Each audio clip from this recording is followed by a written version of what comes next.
जब आप मोबाइल चलाते हो तो आपका कुछ खर्च होता है या आपको मिलता है? इसमें आपका कुछ खर्च होता है या आपको कुछ मिलता है? अरे बोलिए ना। कहीं से आवाज़ आ रही है मिलता है और कहीं से आवाज़ आ रही है खर्च होता है। चलिए, मैंने आपकी दोनों बातें मान ली। अब मिलता है तो क्या मिलता है? मिलता है तो क्या मिलता है?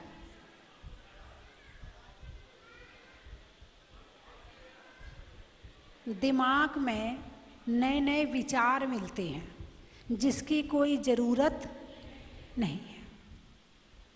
आपके घर में जिस चीज़ की ज़रूरत ना हो तो उसे आप एक कमरा बनाते हैं या पीछे आंगन में या ऊपर छत पे डाल देते, उसे कहते कबाड़।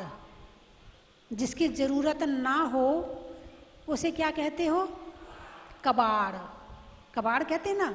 फिर जब कभी कबाड़ी आता है तो उसे बेच देते हो। तो आप जो मोबाइल में देखते हो तो उसमें आपको क्या मिला? काम की चीज़ 1% और 99% कबाड़ मिला। यही है ना, जिसकी कोई ज़रूरत नहीं थी। और बल्कि ये भी कहें कि दिमाग को गंदा करने वाली चीज़ है।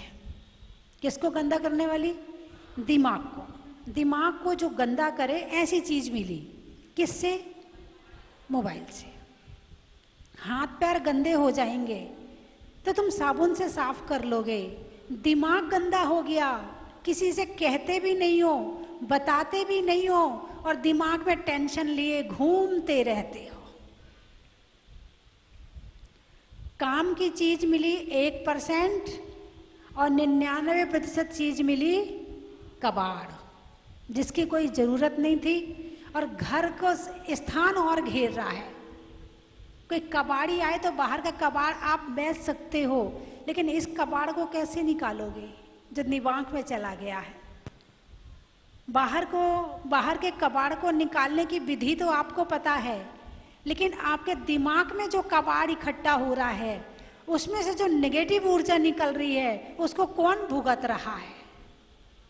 अरे बोलिए ना, तुम ही भुगत रहे हो, है ना? तो मोबाइल चक्षु इंद्री का विषय है। कौन सी इंद्री का विषय है? चक्षु इंद्री का। आपसे पूछा मिलता क्या है, तो 1% अच्छा और 99% गड़बड़। बहुत कम लोग होते हैं जो मोबाइल से 100/100% बढ़िया लेते हैं। उसमें अच्छी चीज़ भी है, प्रवचन भी है, उसमें वैराग्य भावना है, मेरी भावना है, पूजाएं हैं, भक्ति है, तत्वार्थ सूत्र है, समय सार है, उसमें अच्छी चीज़ भी है। लेकिन आप क्या लेते हो वो बात की बात है। तो मिलता तो ये है, अब खर्च क्या होता है? अरे बोलिए ना। समय। तो समय की कीमत है? आपकी दृष्टि में तो कुछ भी नहीं है, इसलिए लगे रहते हो उसमें आंख लगाए। समय की कीमत है आपके पास में? आपको यदि कल विधान में 6:30 बजे बुलाया जाए, कितने बजे आओगे? अरे बोलिए ना, कितने बजे आओगे? पहली बात, अरे कौन बैठे विधान में, गर्मी हो रही है, अब पता है 11 तो बज ही जाएंगे, कौन भूखा रहेगा, भूखा नहीं रहा जाता है, चाय की याद आएगी, दुनिया भर के बहाने याद आएंगे। फिर भी आत्मा का मन कहे नहीं, ऐसे विधान तो कभी कभी होते हैं, बैठना तो जरूरी है। संसार के सारे काम तो रोज ही करते हैं, विधान तो नहीं करते ना, चलो बैठना तो जरूरी है। एक आत्मा का मन कहेगा विधान में बैठना तो जरूर है, तो अब क्या करें? चलो कोई बात नहीं है। फिर आप पूछोगे वो विधान कितने बजे तक खत्म हो जाएगा, क्या पूछोगे? अरे बोलिए ना, कार्यकर्ताओं से क्या पूछोगे? अरे जोर से बोलिए ना, कितने बजे खत्म हो जाएगा? ये नहीं पूछोगे कि मुझे कितने बजे आना है तब शुरू करना है, वो टाइम बताओ। आने का कोई टाइम नहीं, जाने का टाइम पूछेंगे, आने का टाइम नहीं पूछेंगे। यही है ना। तो कहने का अभिप्राय मेरा ये है कि मोबाइल चलाने में खर्च क्या होता है। ये 24 घंटे आपके पास भी हैं, ये 24 घंटे मेरे पास भी हैं, यही 24 घंटे प्रधानमंत्री के पास भी हैं, यही 24 घंटे एक अच्छे इंजीनियर के पास भी हैं, यही 24 घंटे एक टीचर के पास भी हैं, यही 24 घंटे एक नेता के पास भी हैं। इन्हीं 24 घंटे में ये लोग क्या काम करते हैं और तुम क्या काम करते हो। इन्हीं 24 घंटे में कुछ लोग इतिहास बना देते हैं और इन्हीं 24 घंटे में कुछ लोग अपनी जिंदगी को मोबाइल में खत्म करके और ऊपर चले जाते हैं।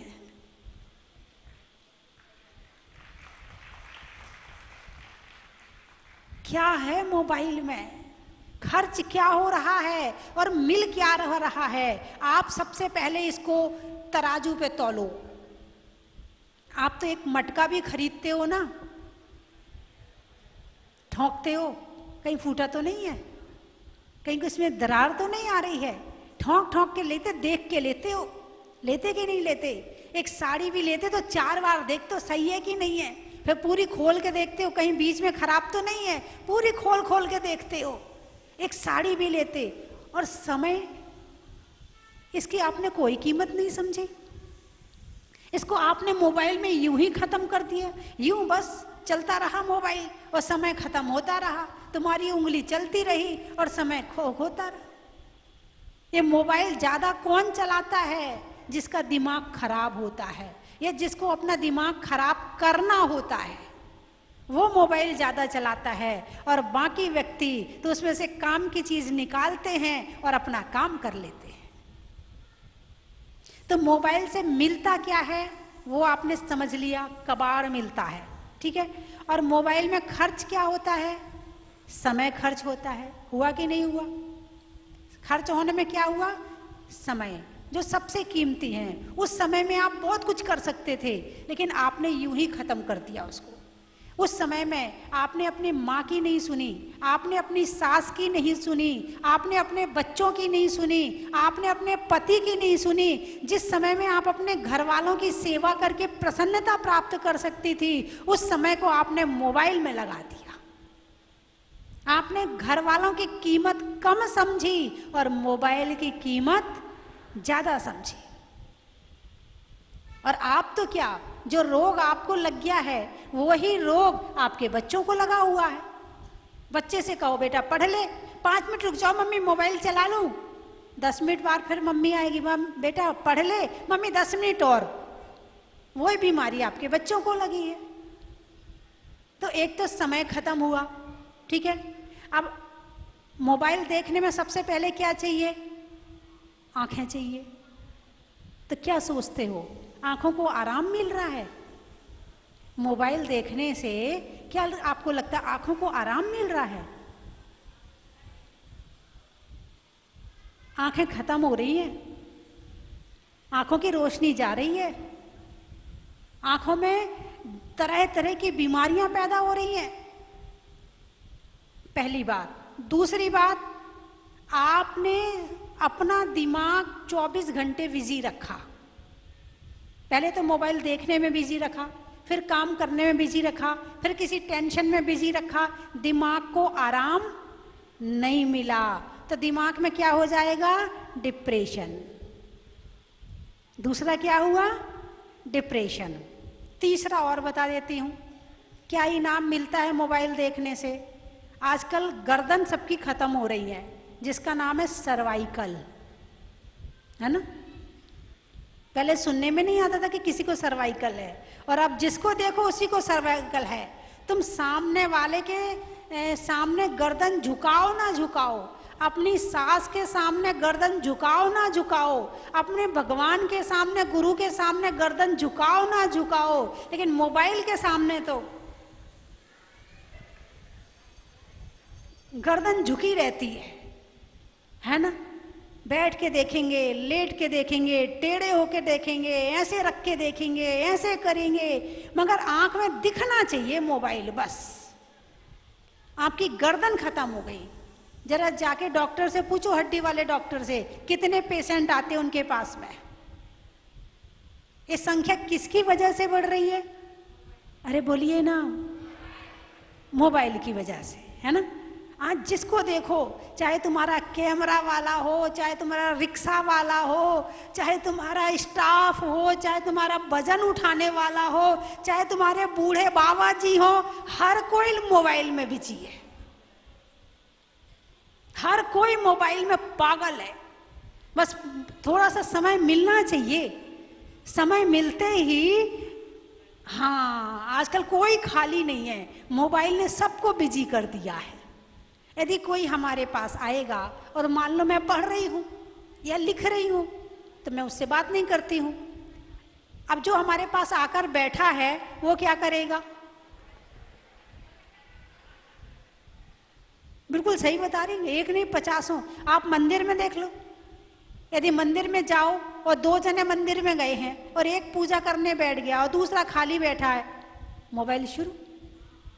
दिमाग को रेस्ट नहीं है, दिमाग को आराम नहीं है। दिमाग की नसें भी एक मशीन है और मशीन को आराम चाहिए। यदि आराम ना मिले मशीन को तो वो खराब हो जाती है। ऐसे जैसे तुम्हारी गाड़ी है, गाड़ी यदि 200 किलोमीटर चल ले, 300 किलोमीटर चल ले, पर ड्राइवर क्या कहता है? थोड़ी देर इसको हाँ ठंडा कर ले, गर्म हो गई है गाड़ी, तब तक मैं चाय पी लेता हूँ। चलो तुम भी चाय पी लो। गाड़ी को क्या चाहिए? आराम। एक तुम्हारी बाहर चलने वाली गाड़ी को आराम चाहिए, तो इसको आराम क्यों नहीं चाहिए? ये आजकल बच्चे इतने बीमार क्यों हो रहे हैं? इसका आधे से ज्यादा कारण मोबाइल है। चाहे पेट हो, यानी दिमाग ज्यादा बिजी रहेगा, दिमाग को आराम नहीं मिलेगा तो पेट भी खराब हो जाएगा। ये ध्यान रखना। ये मत समझना कि आपका दिमाग केवल दिमाग से ही संबंध रखता है। आपके दिमाग का संबंध पूरे शरीर से है, शरीर की एक एक नसों से है। एक एक नस पर प्रभाव पड़ता है जो दिमाग में जाता है। बीपी क्या है? अरे बोलिए ना, दिमाग में टेंशन बढ़ी और ब्लड सर्कुलेशन तेज हो गया। टेंशन कहाँ हुई? अरे बोलिए ना, दिमाग में। और ब्लड सर्कुलेशन कहाँ का तेज हुआ? पूरे शरीर का। अथवा किसी के दिमाग में टेंशन हो गई तो उसका बीपी लो हो गया, यानी जो सही हिसाब से चलना चाहिए था उसके हिसाब से कम चलने लगा। अब वो कम चलने लगा तो बीपी लो हो गया। किसकी वजह से? दिमाग की वजह से। यदि दिमाग सही है तो सब सही है, और दिमाग सही नहीं है तो तुम्हारा कुछ भी सही नहीं है। और दिमाग को सही रखने के लिए अपने मोबाइल को आपको छोड़ना ही होगा। और डॉक्टर के चक्कर लगाने हो तो खूब चलाओ, खूब आराम से यूज करो 2-4 घंटे। और शरीर तो जाम हो ही जाता है। जब मोबाइल देखते हो तो शरीर हिलता थोड़ी है। अरे बोलिए ना, नहीं हिलता ना, बस आंखें चलती हैं और दिमाग चलता है और बाकी कुछ भी नहीं चलता है। तो मोबाइल देखने में क्या गया? हमारा शरीर गया, हमारा दिमाग गया, हमारी गर्दन गई। और गर्दन ज़्यादा यदि चलाओगे ना, ये गर्दन लटक जाएगी, क्योंकि इस शरीर का जो वजन है वो इस गर्दन पे है। बैलेंस, सिर का बैलेंस किस पर है? गर्दन पे है। और इस पर ज़्यादा जोर जाएगा तो यहाँ की नसें खराब हो जाएंगी, तो गर्दन यूं लटक जाएगी, पर ये उठ ही नहीं पाएगी, पर लटके लटके घूमना। बहुत बड़ी बीमारी है ये, इसको आप छोटी मत मानना। जब तक नहीं हुई है ना तब तक अपना पुण्य समझना, और ऐसा काम मत करना कि ये हो जाए। तो मोबाइल देखने में क्या गया? दिमाग गया, आंखें गई, और दिमाग खराब तो बीपी खराब, दिमाग खराब तो पेट खराब, दिमाग खराब तो हार्ट खराब। हार्ट अटैक कब आता है? हार्ट अटैक कब आता है? जब इंसान को टेंशन ज़्यादा होती है और ज़्यादा अटैक हो जाए तो वो हार्ट पे पड़ जाता है और हार्ट अटैक हो जाता है ना? तो किसकी वजह से? दिमाग की वजह से। दिमाग क्यों खराब किया? मोबाइल की वजह से। और मोबाइल के लिए झगड़े कितने होते हैं घर में? अरे बोलिए ना, बहुत झगड़े होते हैं ना। और झगड़े खत्म करना है तो क्या करना पड़ेगा? मोबाइल कम चलाओ। जितना कम मोबाइल चलाओगे, और रात को सोते हुए लेट के कौन कौन मोबाइल देखता है? जरा हाथ उठा के बताना, हाथ उठा के बताता हूँ। जब बिस्तर में जाते हो तो किसको याद करना चाहिए और किसको देख के सोते हो?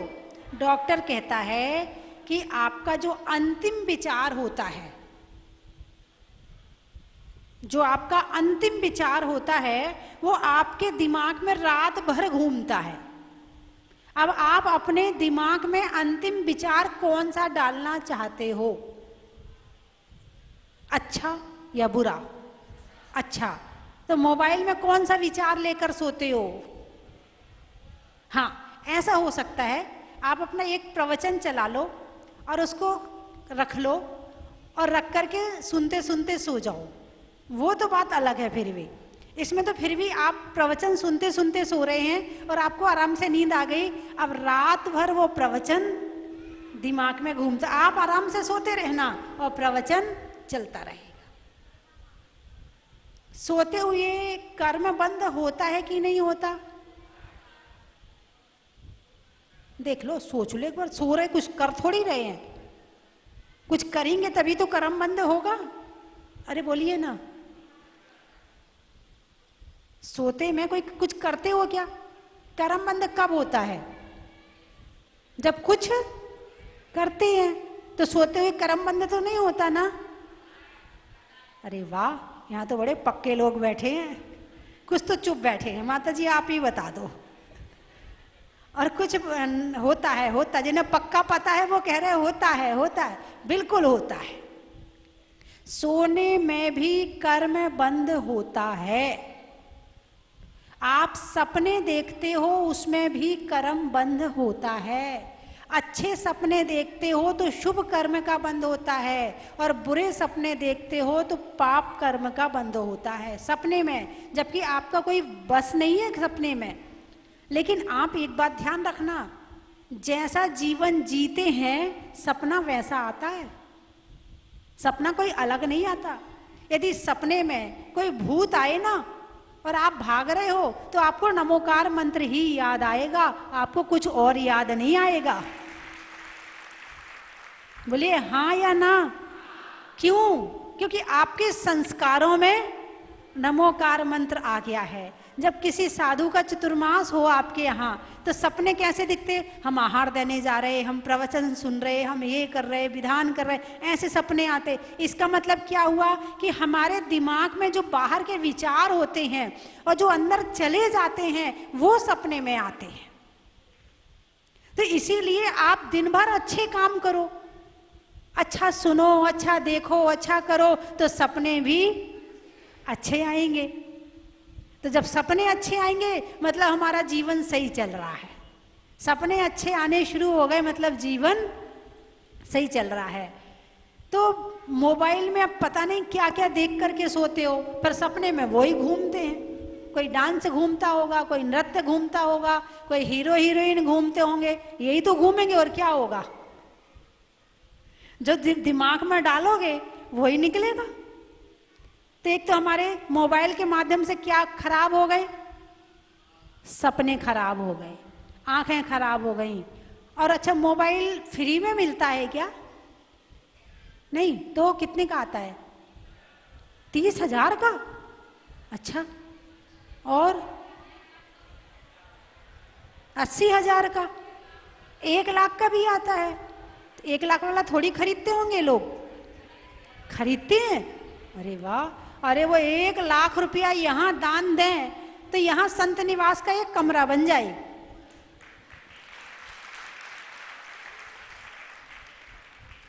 यहाँ संत निवास बनना है कि नहीं बनना है? बनना है ना? अरे बोलिए ना। आप चाहते कि आपके यहाँ संत आए? आप चाहते कि आपके यहाँ मैं आऊं? चाहते कि नहीं चाहते? कौन कौन चाहता है? अब आपने रहने को जगह नहीं बनाई है तो मैं कैसे आऊंगी? कैसे बन जाएगी? ऐसी थोड़ी बन जाएगी। आपका मकान कैसे बना? आपने कह दिया और बन गया। कैसे बना मकान? बिना लक्ष्मी जी के मकान भी नहीं बनता है, तो बिना लक्ष्मी के संत निवास भी नहीं बनता है। तो संत निवास बनवाना चाहते हो? अब कौन कौन बनवाना चाहता है वो हाथ उठाए। दे सोच के उठाना, कुछ ना कुछ लगाना पड़ेगा, खाली पीली नहीं उठाना। अच्छे से हाथ उठाओ। देखते कितने संत भक्त हैं, कितने साधु भक्त हैं जो यहाँ संत निवास में कुछ लगाना चाहते हैं। बहुत बढ़िया, एक बार फोटो खींचो भाई, इनकी फोटो लो सबकी। बहुत बढ़िया। साड़ी मत खरीदना 1 साल, लेकिन 10,000 रुपये संत निवास के लिए दान कर देना। कौन कौन करेगा वो हाथ उठाए। एक साड़ी कम खरीद लेना, अच्छे से हाथ उठाओ। और जिसकी जितनी की साड़ी हो, कोई 2 की, 10 की, 15 की, जो जितने की खरीदता हो, सबसे महंगी वाली। दिमाग खराब, जीवन खराब। एक आदमी, सुनिए, एक आदमी चेहरा से बहुत सुंदर है, बाल भी बहुत अच्छे हैं, आंखें भी बहुत बड़ी बड़ी हैं, हाथ पांव सब बढ़िया है, सब कुछ अच्छा है, केवल उसको डिप्रेशन है बस। अब वो आदमी किसी काम का है? वो आदमी किसी काम का है? नहीं है। यदि एक आंख भी खराब हो जाए, एक हाथ भी खराब हो जाए, आदमी फिर भी काम का है। लेकिन यदि दिमाग खराब हो जाए तो आदमी किसी काम का नहीं है। इसलिए सबसे ज्यादा यदि किसी को बचा के रखना है तो वो है हमारा दिमाग। आजकल के बच्चों के दिमाग में लोड बहुत डाला जा रहा है। अब जैसा वो बच्चा है अवेकश है, अभी तो सीख गया, ऐसे आने वाली पीढ़ी होशियार तो बहुत आ रही है, लेकिन ये जितनी तेज दौड़ रही है उतनी जल्दी थक जाएगी। क्या? जितनी तेज दौड़ोगे उतनी जल्दी थक जाओगे, और जितने आराम से चलोगे उतने लंबे समय तक चलते रहोगे। तो ये हमेशा बिजी रहती है, आने वाली पीढ़ी हमेशा बिजी रहती है। स्कूल जाएगी, स्कूल से लौट के आएगी, बस्ता वहाँ फेंका, जूते वहाँ फेंके, और मोबाइल छीना सबसे पहले जाकर। किससे? खाना नहीं चाहिए, पीना नहीं चाहिए, जूस नहीं चाहिए, मिठाई नहीं चाहिए, क्या चाहिए? मोबाइल चाहिए। व्यसन, खोटी आदत को क्या कहते हैं? व्यसन। व्यसन लग गया है मोबाइल का, और ऐसा व्यसन है कि सब चीज छूट जाए। आदमी गिरता है, मान लो गिर गया, तो गिरने के बाद सबसे पहले क्या देखता है? उसे किस चीज की याद आती है?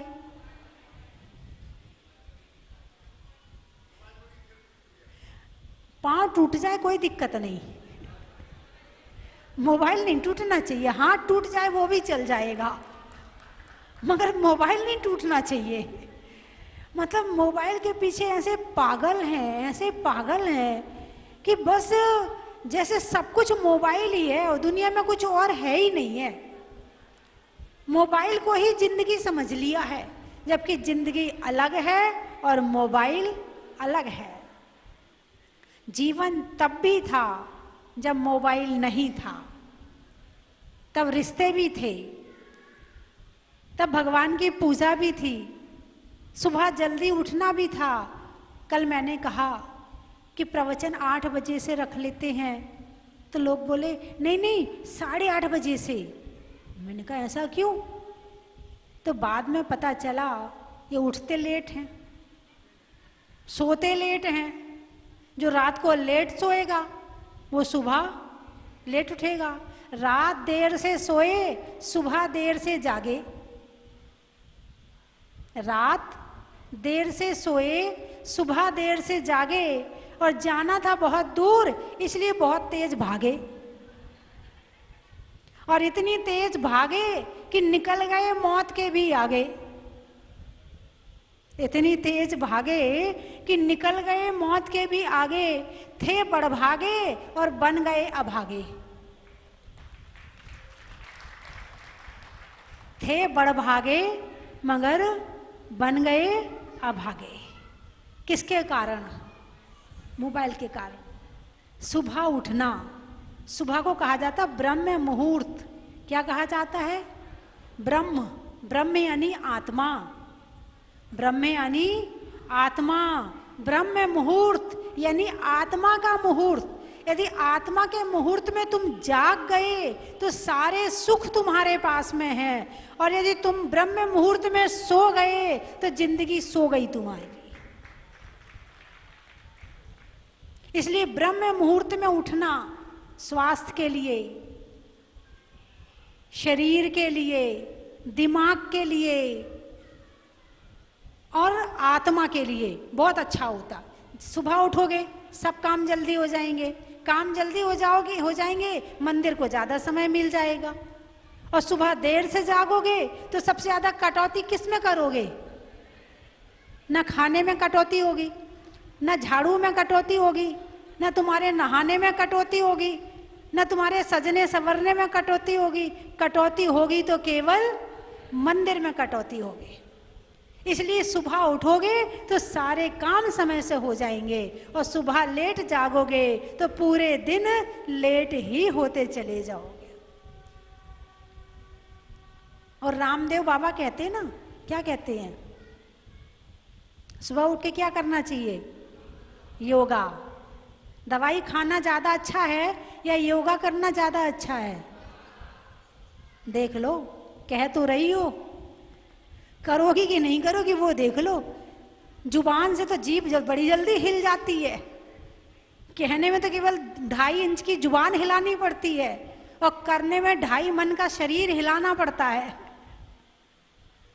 दीपक की भांति जलता है कोई कोई, वृक्षों की भांति फलता है कोई कोई। आदर्शों की बात तो सब लोग किया करते हैं, पर आदर्शों के मार्ग पर चलता है कोई कोई।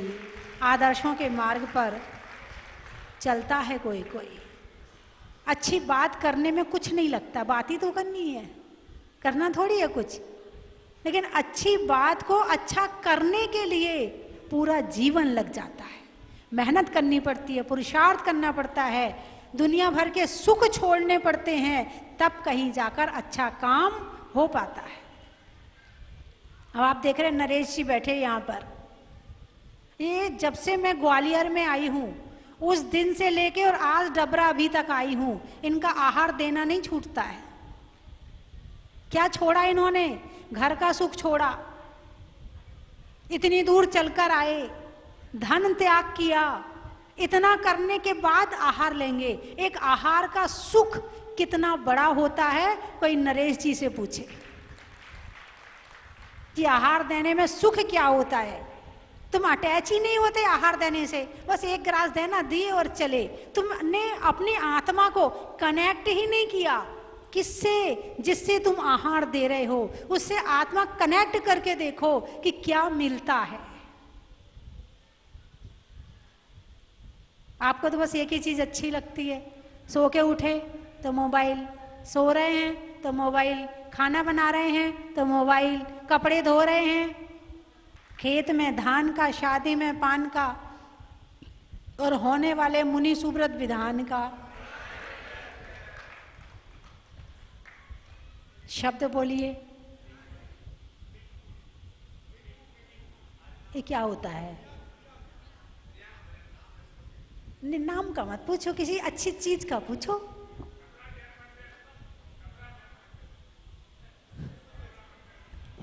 पानी में समंदर का, आत्मा में जाने में अंदर का, और भक्तों के लिए मंदिर का, निधियों में माणवक का, विद्वानों में चाणक का, और इस मंदिर के होने वाले पंच कल्याणक का। अनाज में दाने का, इनाम में पाने का, और मंदिर को जल्दी से जल्दी बनाने का। सेठों में ठाट का, बनिया में बाट का, और मंदिर के लिए होने वाले भक्तांबर पाठ का। सानिध्य वो आप बताओगे, मैं कैसे बताऊंगी?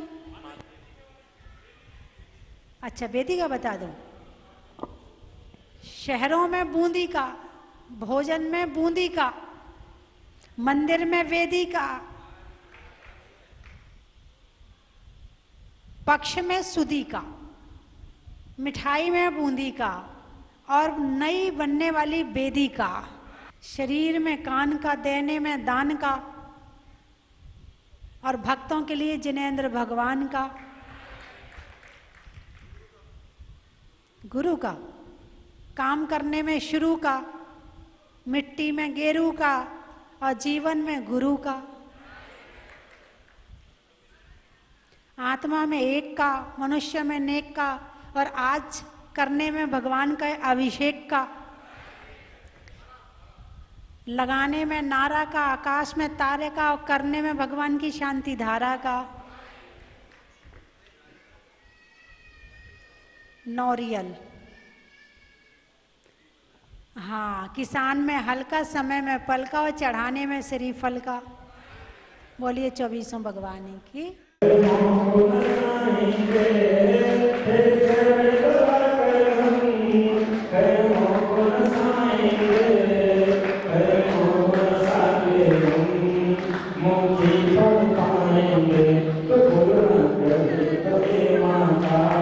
अच्छी जगह है, इतनी अच्छी प्रतिमा जी है भगवान की। नाथ भगवान के चरणों में कोटि से नमस्तु। भगवान की मुद्रा देख के ऐसा मन होता है कि यहीं पे रह जाएं।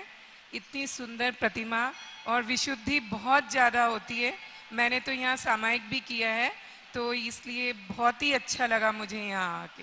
अशोक सेठी, वंदे मातरम, वंदे वंदे। ये मेरा सौभाग्य है कि मैं दूसरी बार आज यहाँ पर आने का सौभाग्य मुझे फ्रेंड्स फॉरवर्ड ग्रुप के तरफ से श्री अल्केश जी गंगवाल इन्होंने बोला था, और उसी के प्रकार हमको आने का सौभाग्य मिला। और शुरुआत से हम लोगों को कुछ न कुछ भगवान का साष्टांग दीक्षांत हुआ है। जैसे हमको रास्ते में जिनवानी मिली है, आज ये हमको अभिषेक का मौका मिला, कल रात में भी हम काफ़ी लेट होने के बाद में भी आरती का सौभाग्य मिला। तो ये बहुत ही शुभ संकेत है, और मैं चाहता हूँ ऐसा ही शुभ संकेत आने वाले समय में भी हमारे साथ रहे। माता जी को वंदामी, माता जी को चरणों में वंदामी। बहुत दिन से तमन्ना थी कि यहाँ जहाजपुर आकर दर्शन करें। आज वो तमन्ना, कल शाम में वो तमन्ना हमारी पूरी हुई, और आज अभिषेक करने की तमन्ना जो दिल में लिए बैठे थे वो आज पूरी हुई। यहाँ का जो परिसर है और यहाँ के जो मंदिर की जो ऊर्जा है, ये सही में एक सकारात्मक ऊर्जा हमारे दिल में समाई है। यहाँ से जो भी भक्तगण हैं, मैं सभी से निवेदन करूँगा, एक बार, कम से कम एक बार अपनी ज़िंदगी में जहाजपुर के दर्शन करने जरूर आए। यही मेरी सभी से विनंती है। धन्यवाद। नमोस्तु।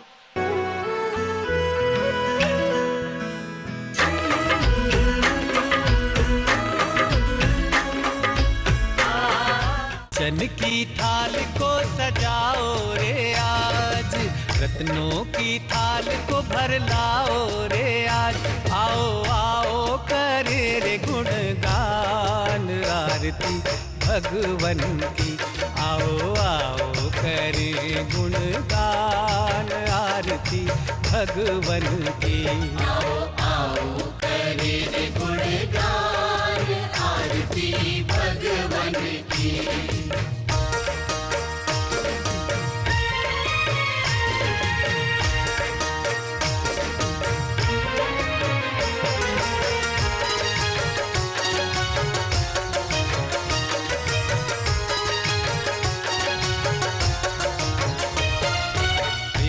सुमित्र के राज दुलारे। परम विदुषी लेखिका गणिनी आरिका रत्न श्री 105 स्वस्ति भूषण माता जी, जिन्होंने मात्र 20 वर्ष में 100 से भी अधिक किताबें लिखकर जैन समाज को अनूठा योगदान दिया है। बड़े बड़े विधान जैसे कल्पद्रुम महामंडल विधान, सिद्ध चक्र महामंडल विधान, इंद्रध्वज महामंडल विधान एवं विशेष जिनपद, पूजांजलि आदि महत्वपूर्ण साहित्य बहुत ही सरल व सुबोध शैली में लिखे हैं, जिसमें गद्य एवं पद्य साहित्य भी समाहित है। इन महान साहित्यों को पढ़कर आप भी अपने ज्ञान का विकास कर सकते हैं। साहित्य प्राप्त करने हेतु आज ही संपर्क करें। संपर्क सूत्र 7906062500 9868345768।